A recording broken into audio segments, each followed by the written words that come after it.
आज एक ऐसा मामला आपके सामने लेकर आया हूं जिस पर पूरा गुजरात शर्मिंदा है। पता नहीं देश के प्रधानमंत्री जी को शर्म आती है कि नहीं आती है, लेकिन मैं सिर्फ इतना कहना चाहता हूं कि गुजरात के जिन भाई बहनों ने, जिन माताओं ने, बुजुर्गों ने अपना भरोसा प्रधानमंत्री नरेंद्र मोदी जी के ऊपर जताया, इतना प्यार दिया, झोली भर भर के वोट दिया, कई बार मुख्यमंत्री बनाया, अपने कंधे पर बिठाकर भारत का प्रधानमंत्री बनाया। यह उन गुजरात के भाई बहनों के साथ भ्रष्टाचार का मामला है, लूट का मामला है, डकैती का मामला है, उनके जेब काटने का मामला है। और यह जेब काटने का काम किसी और ने नहीं किया। यह जेब काटने का काम भारत के प्रधानमंत्री के सबसे करीबी दोस्त अडानी ने किया है, अडानी की कंपनी ने किया है। एक एक करके सिलसिलेवार मैं आपको बताऊंगा। जब भारत के प्रधानमंत्री नरेंद्र मोदी जी 2007 में गुजरात के मुख्यमंत्री थे, उस वक्त उन्होंने अडानी के साथ एक समझौता किया और कहा कि गुजरात के लोगों को बिजली देना है, किस रेट में दोगे? अडानी ने कहा 2 रुपए 25 पैसे प्रति यूनिट, 25 साल तक इसी रेट में आपको बिजली दूंगा। यह एग्रीमेंट साइन हुआ, पावर परचेज एग्रीमेंट, पीपीए। कब साइन होता है? 2007 में। कब? जब भारत के प्रधानमंत्री गुजरात के मुख्यमंत्री थे। और अचानक वो अडानी अपने वादे से पलट जाता है, वो अडानी अपने समझौते से पलट जाता है, वो अडानी अपने किए गए एग्रीमेंट से पलट जाता है।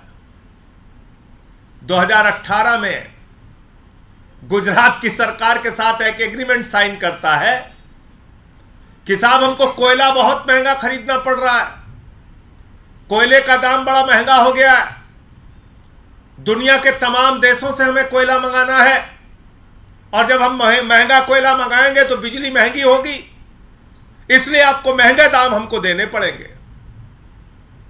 गुजरात की सरकार ने कहा जी हुजूर, क्यों, हमारी तो हिम्मत ही नहीं है, आप मोदी जी के दोस्त हैं, हम कैसे मना कर सकते हैं, बिल्कुल देंगे आपको। लेकिन कुछ बातें उसमें लिख दी उन्होंने। एक कंपनी है आर्गस ग्लोबल कंपनी।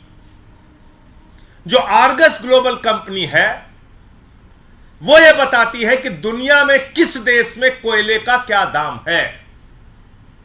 पहली बात, अडानी को विदेश से कोयला खरीदने की जरूरत क्या है? भारत तो कोयले के उत्पादन के मामले में सरप्लस कंट्री है।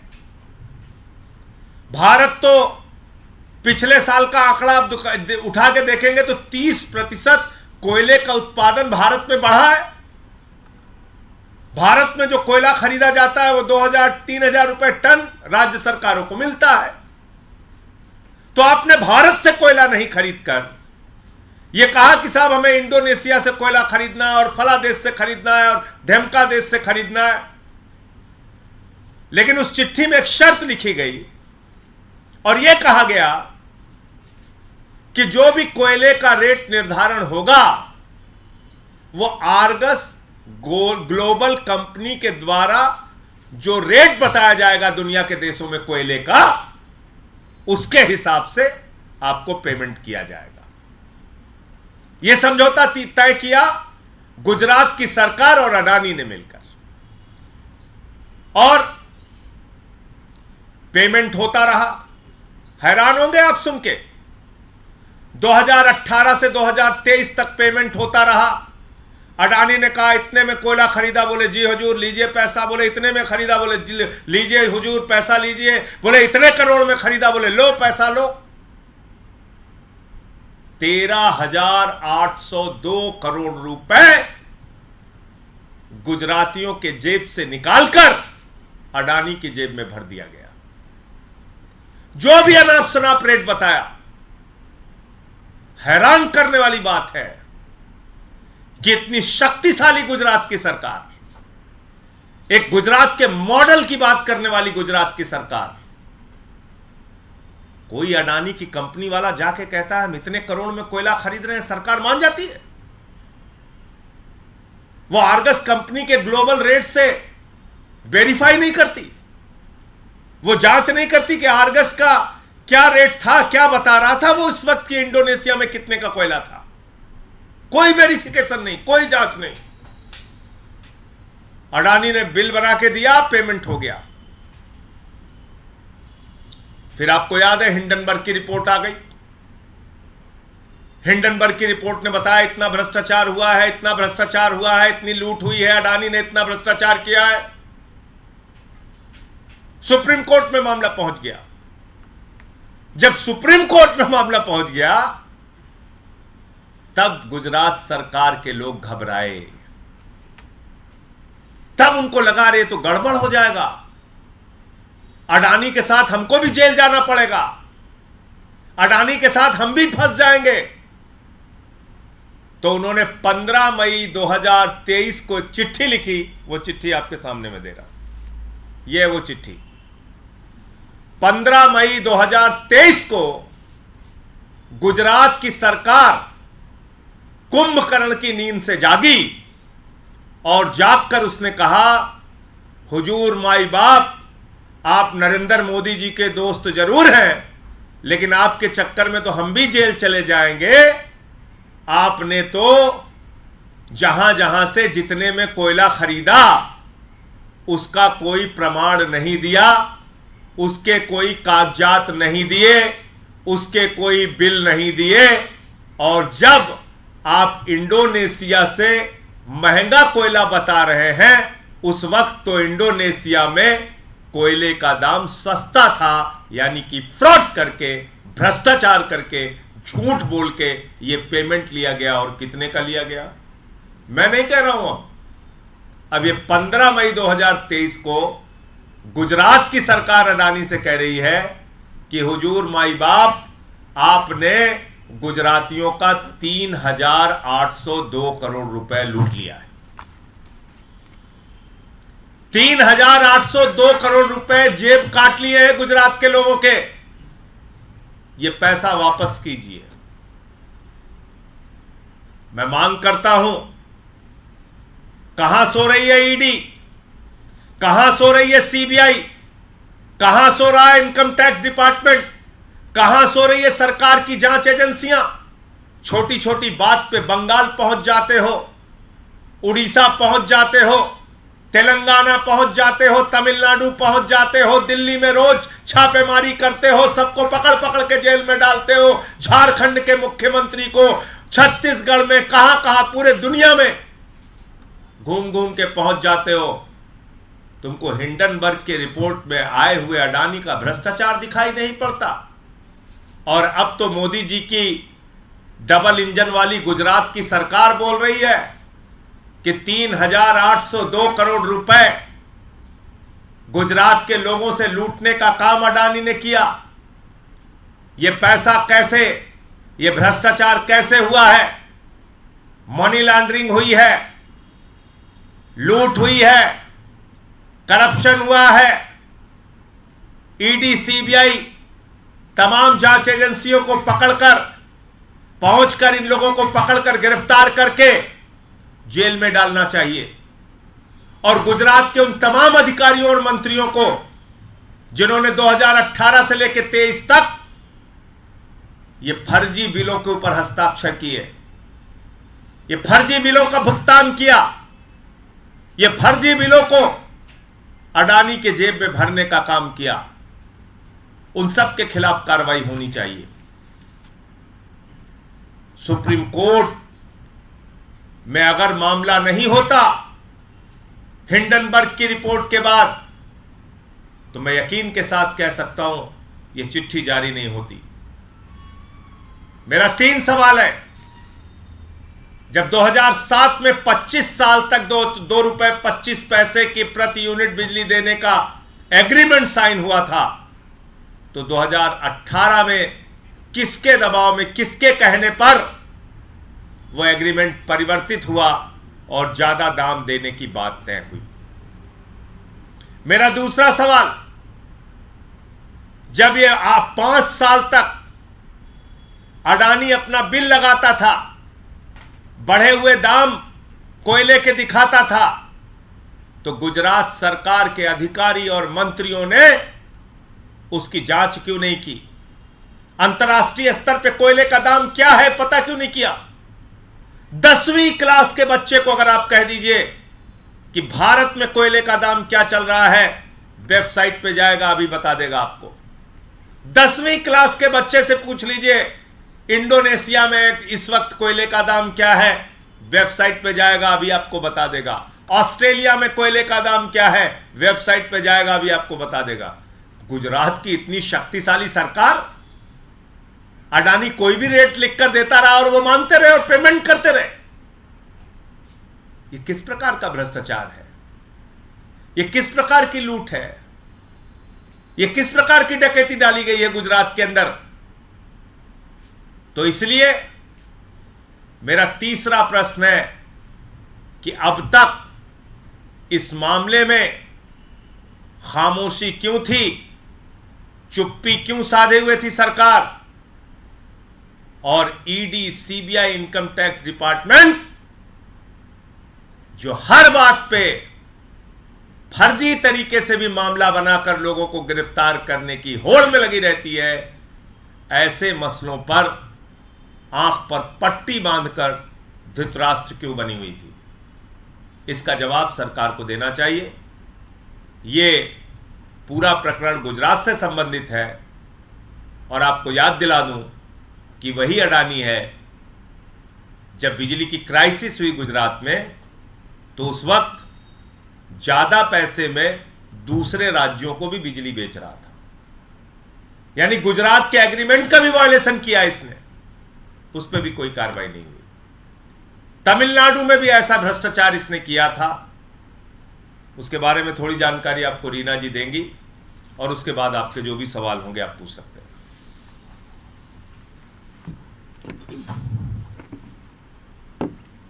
अभी आपको माननीय सांसद संजय जी ने बताया कि किस तरह से अडानी का भ्रष्टाचार गुजरात में चल रहा है, लेकिन ऐसा लग रहा है कि गुजरात नहीं, मोदी जी ने अडानी को खुली छूट दी हुई है कि पूरे देश में जहां चाहो, जितना पैसा जहां से लेने का मन है ले लो, तुम मेरे परम मित्र हो, जहां से खाना चाहो वहां से खाओ।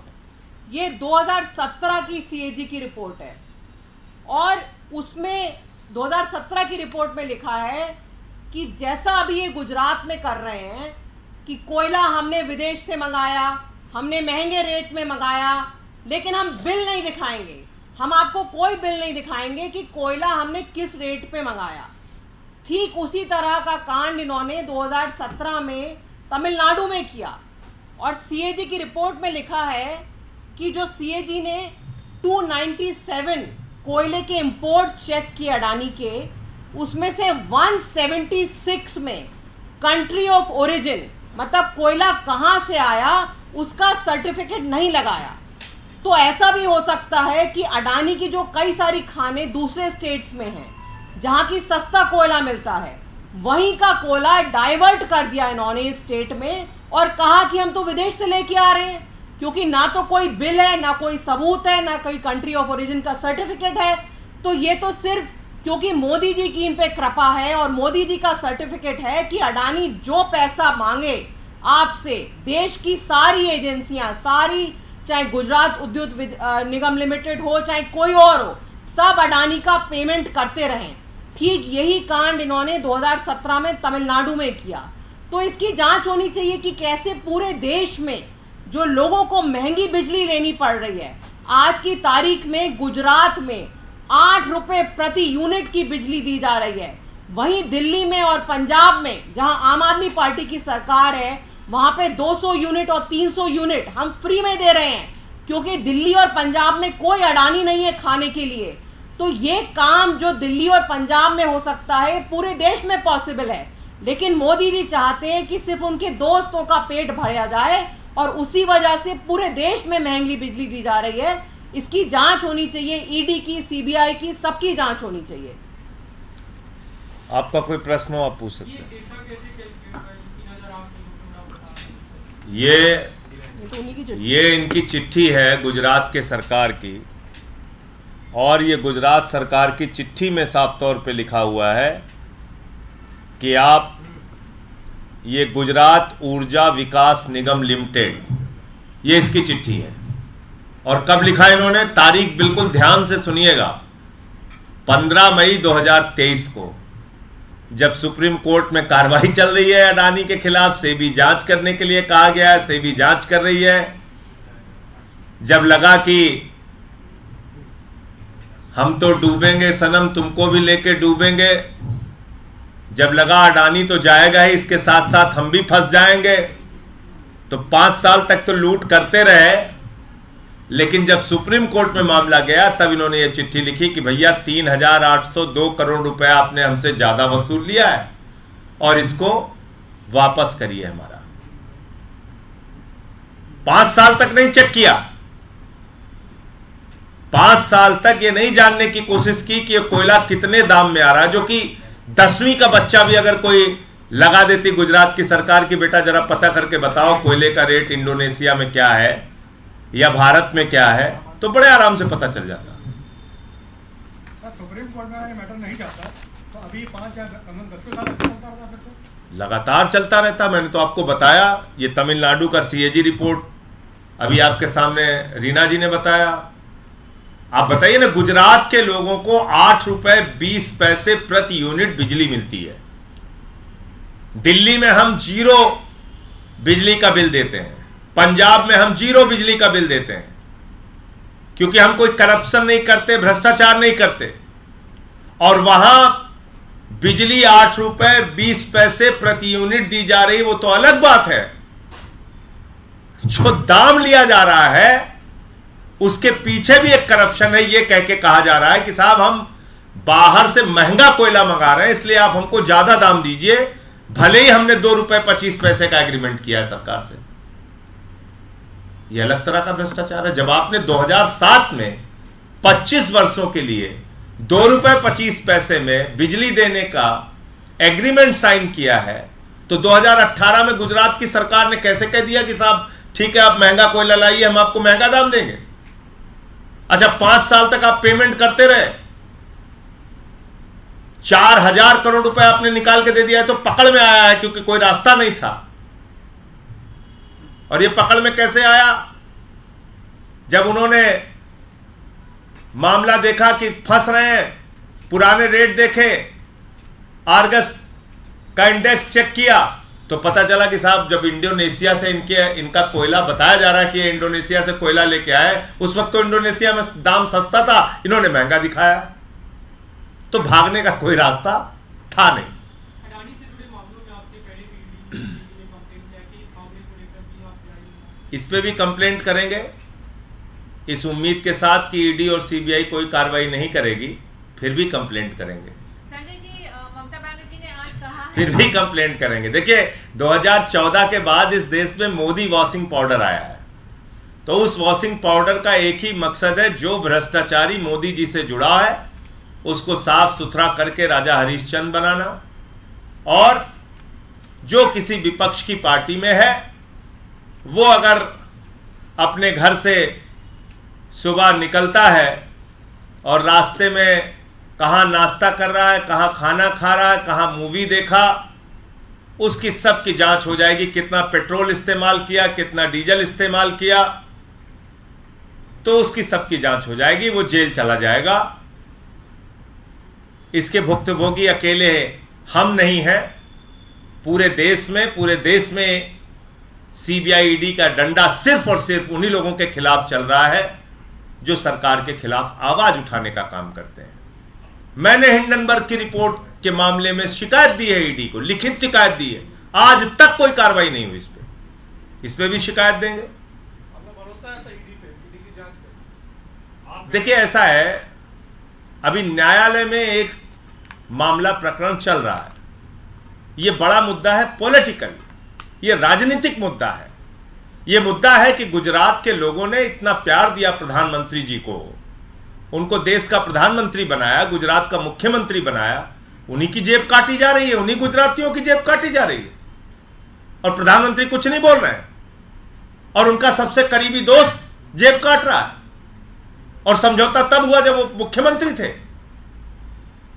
सवाल इस बात का है, ईडी सीबीआई तो कुछ नहीं करेगी, ये तो तय है कि वो तो वही करेगी जो मोदी जी कहेंगे। और मोदी जी अपने दोस्त के खिलाफ कहेंगे क्यों? इतना गहरा रिश्ता है, जहाज में घूमते हैं दोनों लोग साथ साथ, क्यों बोलेंगे वो?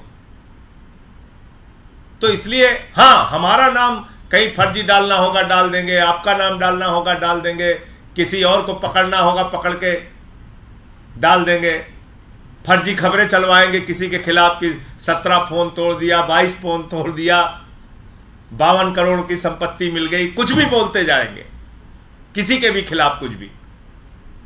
लेकिन जब मोदी के दोस्त का मामला आएगा तो आप देख लीजिएगा, ना ईडी, ना सीबीआई, ना इनकम टैक्स डिपार्टमेंट, सारे लोग धृतराष्ट्र बन जाएंगे। जब आप कह रहे हैं कि जब धृतराष्ट्र बन जाएंगे, सीबीआई और ईडी में कोई जांच नहीं होगी, तो फिर आप इस मुद्दे को कहां लेके जाएंगे, कैसे ये? देखिए, ये मैंने आपसे कहा, ये राजनीतिक मुद्दा है, ये जनता का मुद्दा है, जनता के साथ लूट हुई है। अगर सरकार की एजेंसियां काम नहीं कर रही हैं, मोदी का दोस्त लगातार भ्रष्टाचार कर रहा है और उसके भ्रष्टाचार पे चारों तरफ खामोशी है, तो हम जनता के बीच में जाएंगे, बताएंगे कि भैया निर्णय लो आप इनके खिलाफ, आप फैसला लीजिए, आप भी न्याय की कुर्सी पे बैठे हैं, आपको भी 5 साल में एक बार मौका मिलता है, आप लोग तय कीजिए। अब मतलब नौजवान को तो कहेंगे 4 साल के लिए बेटा अग्निवीर बन जाओ और -50 डिग्री टेम्परेचर में जाके सियाचिन में खड़े रहो और +50 डिग्री टेम्परेचर में जैसलमेर में जाके जलो, अग्निवीर बन जा बेटा, अग्निपथ पे चलो। लेकिन हमारा दोस्त अगर है अडानी, तो जो भी अनाप शनाप बिल वो दे दे, उसको भुगतान करेगी गुजरात की सरकार। 3800 करोड़ रुपए गुजरात के लोगों की जेब काट ली गई। इस पे क्यों नहीं बोल रहे प्रधानमंत्री जी? संजय जी, और एक सवाल है। आज ममता बनर्जी ने कहा है वेस्ट बंगाल में कि शायद मोदी जी इलेक्शन को प्रीपोन करें और दिसंबर में करवाएं, इसके ऊपर कोई प्रतिक्रिया? देखिए मोदी जी क्या करते हैं, वो विश्व गुरु हैं, महामानव हैं, कुछ भी कर सकते हैं, दिसंबर में करा सकते हैं, उससे पहले करा सकते हैं, कभी भी करा सकते हैं। तो 24 घंटे चुनाव के मोड में रहते हैं, उनके लिए ये सब मायने नहीं रखता कि मई में कराएं कि दिसंबर में कराएं। महामानव के लिए कुछ भी संभव है, वो कोई इसमें दिक्कत नहीं। और एक सवाल है संजय जी, और एक सवाल है कि जो इंडिया की जो गठबंधन की पार्टीज हैं, उनके बीच कोई स्ट्रॉन्ग कम्युनिकेशन हुआ है on strategy ahead, like seat sharing हो, स्टेट इलेक्शन और सेंट्रल? देखिए 2 मीटिंगें हुई, उसमें बहुत ही सार्थक चर्चा रही है और उसके बाद जो कुछ भी तय हुआ आप लोगों के सामने बताया गया, चाहे पटना की मीटिंग हो, चाहे बेंगलोर की मीटिंग हो। अब मुंबई में मीटिंग हो रही है, जितनी बातें अब तक हुई हैं उससे अब आगे बातें तय होंगी और वो भी जानकारी आपको दी जाएगी। मैं कह रहा हूँ ये कोई ऐसी बात नहीं है कि जिसको मैं आपसे इस प्रेस कॉन्फ्रेंस में बोल सकूं। बैठक होनी है 31 और 1 को। उस बैठक के बाद जो उस बैठक के परिणाम निकलेंगे, जो उस बैठक में तय होगा, बाकायदा प्रेस कॉन्फ्रेंस करके आप सबको जानकारी दी जाएगी। अभी उस पर कोई भी कमेंट करना या कोई बात करना वो जल्दबाजी भी होगी और गलत भी होगा। से जुड़ा हुआ है, बीजेपी हमेशा कहते रही मुफ्त की रोटी वाली बात। अब बीजेपी खुद जो है, जो मध्य प्रदेश है, वहां पर जो कांग्रेस के वादे थे उस टाइम के, उन्हें पूरा कर रही है, तो क्या आपको कॉपी कर रही है जिसको मुफ्त की रोटी बोलते हैं? देखो ये तो अब कितने दिन चुनाव रह गए, आप बताइए मुझे, कितने दिन चुनाव के रह गए? 3 महीने। तब आपको रक्षाबंधन याद आ रहा है, तब आपको बहनों का प्यार याद आ रहा है। 5 साल तक बहनों का प्यार नहीं याद आया आपको, तब 5 साल रक्षाबंधन नहीं हुआ मध्य प्रदेश के अंदर। तो क्या मध्य प्रदेश के लोग, वहां के मतदाता इतने मूर्ख हैं, वो नहीं समझ रहे कि किस कारण से पैसा दिया जा रहा है? तो एक होता है सरकार की नीयत, वो किस नीयत से आपके लिए काम कर रही है। अरविंद केजरीवाल जी मुख्यमंत्री बने 2015 में, अपने वादे उन्होंने एक एक करके वादे से ज्यादा काम, बिजली फ्री, पानी फ्री, शिक्षा फ्री, स्वास्थ्य फ्री, माताओं बहनों के लिए बस की यात्रा फ्री, सीसीटीवी कैमरों का जाल, मोहल्ला क्लिनिक, सारे काम किए उन्होंने। उसके बाद जब 5 साल पूरा हो गया तो उन्होंने कहा आपके बेटे ने अगर दिल्ली के लोगों के लिए 5 साल काम किया तो वोट देना, नहीं तो मत देना। बताइए आजादी के बाद किस मुख्यमंत्री ने ऐसा बोला है आज तक? तो नकली और असली में फर्क होता है। कुछ फसली नेता होते हैं, कुछ असली नेता होते हैं। फसली नेता होते हैं जैसे फसल का सीजन आया हुआ, पैदा हुए, फिर उसके बाद गायब। तो इसलिए अभी चुनाव का समय है, इसलिए उनको रक्षाबंधन याद आ रहा है, गैस का सिलेंडर याद आ रहा है, और लोगों की जो दुश्वारियां 5 साल तक रहीं वो याद नहीं आया। आपने इंडिया घटक दलों की बात की, संदीप दीक्षित का बयान है, उन्होंने कहा कि आम आदमी पार्टी मौके ढूंढ रही है कि घटक दलों से बाहर निकल जाए इंडिया घटक दलों से। वो ऐसे महान नेताओं के बारे में मैं कोई टिप्पणी नहीं करना चाहूँगा। बिहार चुनाव को लेकर भी काफी चर्चा चल रही है, पिछले दिनों भी काफी आम आदमी पार्टी ने बैठक भी की, लोकसभा चुनाव, विधानसभा चुनाव को लेकर रणनीति बन रही है। आम आदमी पार्टी का फिलहाल क्या स्टैंड है इस पूरी रणनीति पर? देखिए 2024 में नरेंद्र मोदी जी की भ्रष्ट और वो सरकार जिसने हर वादे पर जनता को धोखा दिया, उसको हटाना इंडिया गठबंधन का मकसद है। हर वादे पर धोखा मोदी जी ने दिया है और इसके कारण से सारे जो इंडिया गठबंधन के दल हैं उनका एक ही मकसद है कि इस सरकार को देश से हटाया जाए। और दूसरी बात, नफरत की आग में देश को झोंकने का काम किया है। मणिपुर हो, मेवात हो, कहीं भी हो, इन्होंने पूरे देश में नफरत का जहर घोलने का काम किया है। तो इसलिए भी ये सरकार हटनी चाहिए और हम लोग उसके लिए कटिबद्ध हैं, एक साथ हैं। पंजाब में गवर्नर ने एक पत्र लिखा हुआ है कि वहाँ पर राष्ट्रपति शासन, मतलब दिल्ली सेवा बिल के बाद ये आम आदमी पार्टी की दूसरी सरकार वहाँ पर है। देखिए ऐसा है कि इस प्रकार की कार्रवाई से जो हिटलर है वो भी बेचारा शर्मा गया होगा। हिटलर को भी शर्म आती होगी कि यार ये मोदी जी के राज्यपाल तो हमसे भी आगे निकल गए, चिट्ठी का जवाब नहीं दोगे तो राष्ट्रपति शासन लगा देंगे। सुना है आजादी के बाद कभी आपने ऐसा? ये मोदी जी के राज में हो रहा है, ये न्यू इंडिया है, ये मोदी जी का मॉडल है। चिट्ठी का जवाब नहीं दोगे तो राष्ट्रपति शासन लगा देंगे।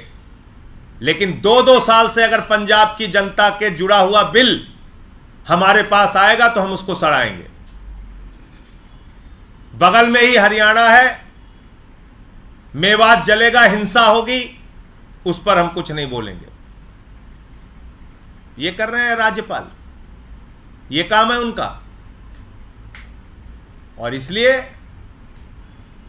राज्यपाल को यह समझना चाहिए कि वो देश के राजा नहीं है, वो गैर निर्वाचित केंद्र सरकार के द्वारा भेजे गए एक रबर स्टैंप है। इससे ज्यादा उनकी कोई हैसियत नहीं है। इसलिए अपनी हैसियत से, अपनी औकात से ज्यादा बातें नहीं करनी चाहिए। ये अच्छी बात नहीं। जो आपका काम नहीं है, आप बोल रहे हो कि हम चिट्ठी का जवाब नहीं दोगे तो हम राष्ट्रपति शासन लगा देंगे। और अगर 2 साल से तुम्हारे पास बिल पड़ा हुआ है पंजाब के लोगों के हितों से जुड़ा हुआ और उस पर अगर तुम साइन नहीं कर रहे हो तो तुमको तो 2 मिनट के अंदर बर्खास्त करके बाहर कर देना चाहिए वहां से। कैसे रह रहे हो राजभवन में? आप बताइए। मणिपुर जल रहा है, वहां के मुख्यमंत्री के खिलाफ कोई कार्रवाई नहीं होगी। और जो मुख्यमंत्री बिजली फ्री दे रहा है, मोहल्ला क्लिनिक बना रहा है, बाढ़ में घूम रहा है, लोगों की सेवा कर रहा है, उस भगवंत मान को चिट्ठी लिख रहे हैं हम बर्खास्त कर देंगे मुख्यमंत्री जी आपको। क्या मजाक है? वैसे शर्म तो है नहीं मोदी जी की सरकार में, लेकिन अगर जरा सा भी शर्म है तो कम से कम इसका संज्ञान लेना चाहिए और महामहिम राष्ट्रपति जी को जरूर लेना चाहिए। ऐसे राज्यपाल आपने बिठा रखे हैं जिनको 5 पैसे की अकल नहीं है। वो मुख्यमंत्री को चिट्ठी इस प्रकार से लिख रहे हैं, खुद कोई काम करते नहीं है, तो बहुत ही शर्मनाक है।